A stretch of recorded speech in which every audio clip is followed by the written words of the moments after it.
There's a man by the name of Captain William Swenson who recently was awarded the Congressional Medal of Honor for his actions on September 8th, 2009.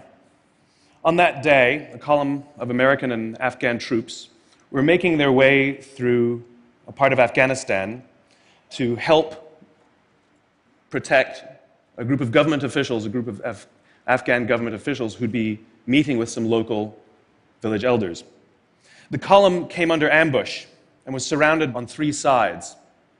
And amongst many other things, Captain Swenson was recognized for running into live fire to rescue the wounded and pull out the dead. One of the people he rescued was a sergeant, and he and a comrade were making their way to a medevac helicopter. And what was remarkable about this day is, by sheer coincidence, one of the medevac medics happened to have a GoPro camera on his helmet and captured the whole scene on camera. It shows Captain Swenson and his comrade bringing this wounded soldier who'd received a gunshot to the neck. They put him in the helicopter, and then you see Captain Swenson bend over and give him a kiss before he turns around to rescue more. I saw this, and I thought to myself, where do people like that come from? What is that? That is some deep, deep emotion when you would want to do that. There's a love there. And I want to know, why is it that I don't have people that I work with like that? You know, in the military, they give medals to people who are willing to sacrifice themselves so that others may gain. In business, we give bonuses to people who are willing to sacrifice others so that we may gain. We have it back. Right? So I asked myself, where do people like this come from? And my initial conclusion was that they're just better people. That's why they're attracted to the military. These better people are attracted to this concept of service. But that's completely wrong. What I learned is that it's the environment. And if you get the environment right, every single one of us has the capacity to do these remarkable things, and more importantly, others have that capacity too. I've had the great honor of getting to meet some of these who we would call heroes, who've put themselves and put their lives at risk to save others. And I asked them, why would you do it? Why did you do it? And they all say the same thing, because they would have done it for me. It's this deep sense of trust and cooperation. So trust and cooperation are really important here. The problem with concepts of trust and cooperation is that they are feelings. They're not instructions. I can't simply say to you, trust me, and you will. I can't simply instruct two people to cooperate, and they will. It's not how it works. It's a feeling. So where does that feeling come from? If you go back 50,000 years to the Paleolithic era, to the early days of Homo sapien, what we find is that the world was filled with danger. All of these forces working very, very hard to kill us.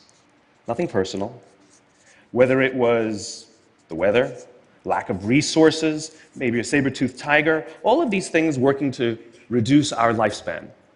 And so we evolved into social animals, where we lived together and worked together in what I call a circle of safety, inside the tribe, where we felt like we belong.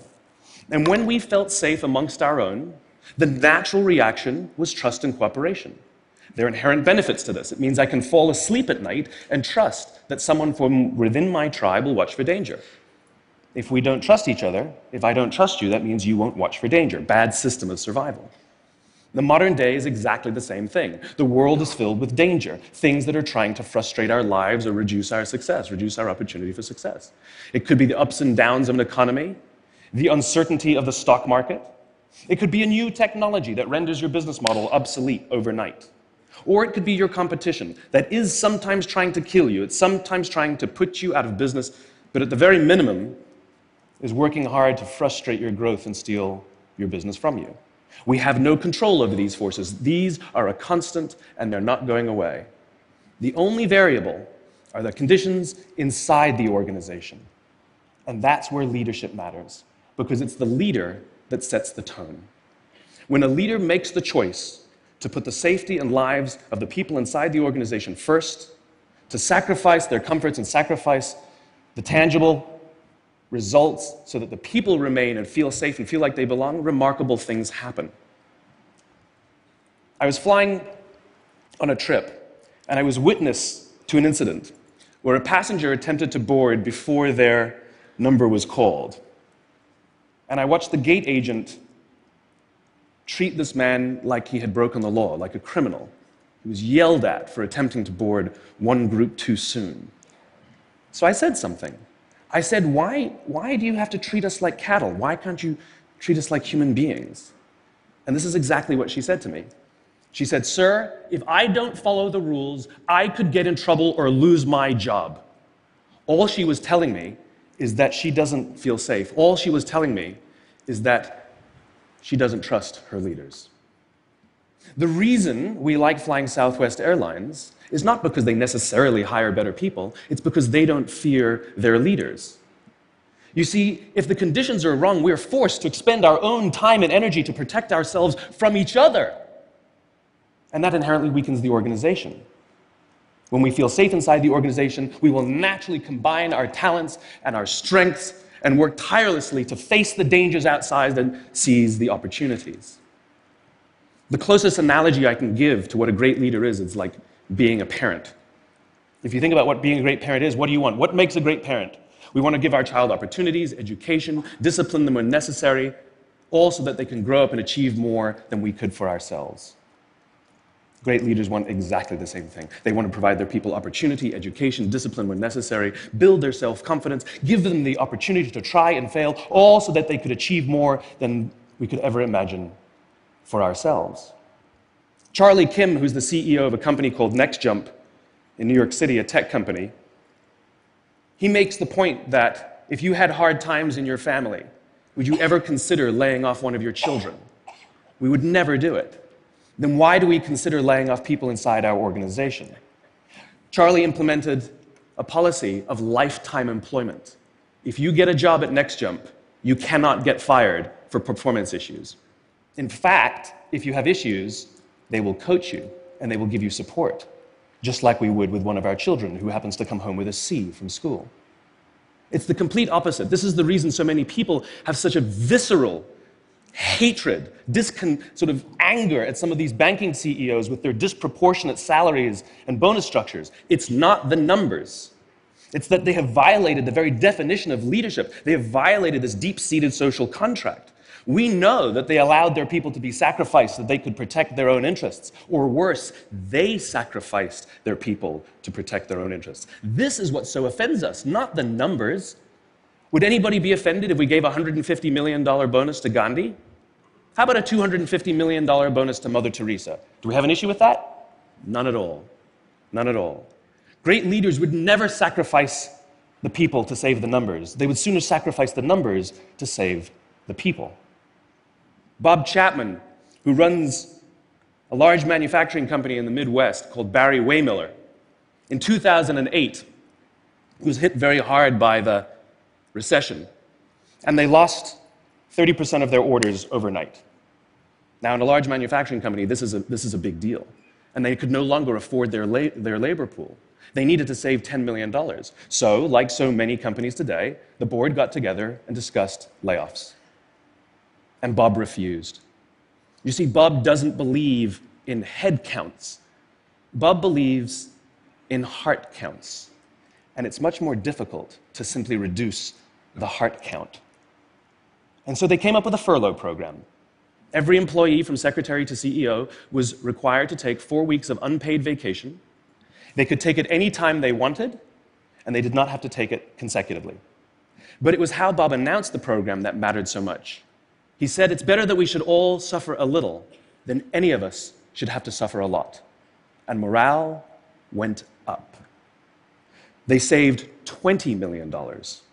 And most importantly, as would be expected, when the people feel safe and protected by the leadership in the organization, the natural reaction is to trust and cooperate. And quite spontaneously, nobody expected, people started trading with each other. Those who could afford it more would trade with those who could afford it less. People would take 5 weeks so that somebody else only had to take 3. Leadership is a choice. It is not a rank. I know many people at the senior-most levels of organizations who are absolutely not leaders. They are authorities, and we do what they say because they have authority over us, but we would not follow them. And I know many people who are at the bottoms of organizations who have no authority, and they are absolutely leaders. And this is because they have chosen to look after the person to the left of them, and they have chosen to look after the person to the right of them. This is what a leader is. I heard a story of some Marines who were out in theater, and as is the Marine custom, the officer ate last, and he let his men eat first.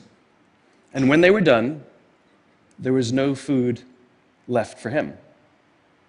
And when they went back out in the field, his men brought him some of their food so that he may eat. Because that's what happens. We call them leaders because they go first.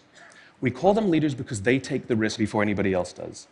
We call them leaders because they will choose to sacrifice so that their people may be safe and protected, and so their people may gain.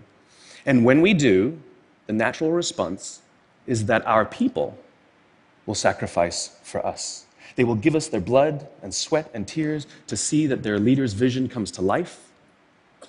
And when we ask them, why would you do that? Why would you give your blood and sweat and tears for that person? They all say the same thing. Because they would have done it for me. And isn't that the organization we would all like to work in? Thank you very much. Thank you. Thank you.